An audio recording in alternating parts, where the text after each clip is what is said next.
कहानी एक छोटे से गांव चंदपुर की है, जहां हर साल होली के दिन एक अजीब और भयावह रिवाज होता है।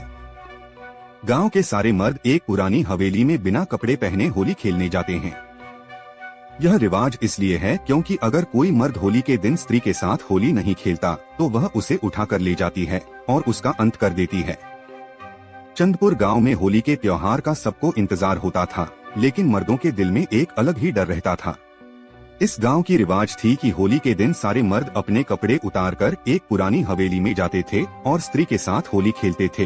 स्त्री एक चुड़ैल थी जो सिर्फ होली के दिन आती थी और अगर कोई मर्द उसके साथ होली खेलने नहीं आता था तो वह उसे उठाकर ले जाती थी और कभी वापस नहीं लौट आता था। इस बार भी होली का दिन आया।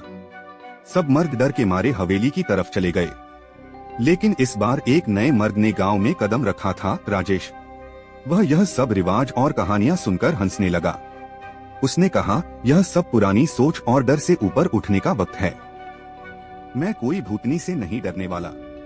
मैं अपनी मर्जी से अपने कपड़े नहीं उतारूंगा। गांव के लोगों ने उसे बहुत समझाया, लेकिन राजेश ने किसी की बात नहीं सुनी। सब मर्द हवेली में चले गए, लेकिन राजेश अपने घर पर ही रुका रहा। रात को जब हवेली में होली का जश्न चल रहा था, तब राजेश अपने घर में आराम से सो रहा था। तभी उसके दरवाजे पर तेज दस्तक होने लगी।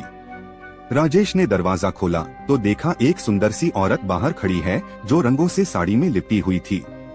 उसने राजेश से कहा, तुमने मेरे साथ होली नहीं खेली, अब मैं तुम्हें अपने साथ ले जाने आई हूँ। राजेश हंसकर बोला, क्या तुम वही स्त्री हो जिससे सब इतना डरते हैं?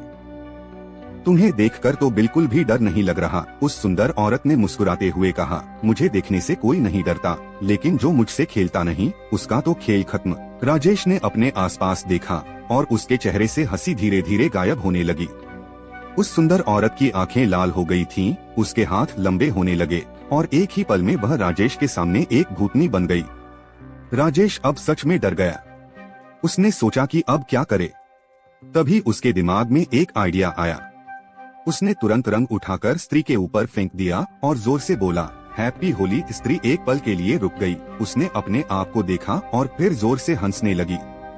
उसने कहा, आज तक किसी ने इतने जोश के साथ मेरे ऊपर रंग नहीं डाला। तुम पहली बार मेरी होली का मजा ले रहे हो। तुम्हारे लिए मैं 1 साल की छुट्टी दे रही हूँ। अगले साल देखते हैं तुम कितने होशियार हो। और उसके बाद स्त्री हवा में गायब हो गई। राजेश ने सोचा कि वह इस रिवाज को तोड़कर हीरो बन गया है, लेकिन उसे पता नहीं था कि स्त्री ने उसे सिर्फ 1 साल का वक्त दिया है। अगले साल होली के दिन क्या राजेश फिर से उस स्त्री का सामना करेगा, या फिर वह इस बार हवेली में जाकर अपनी जान बचाएगा?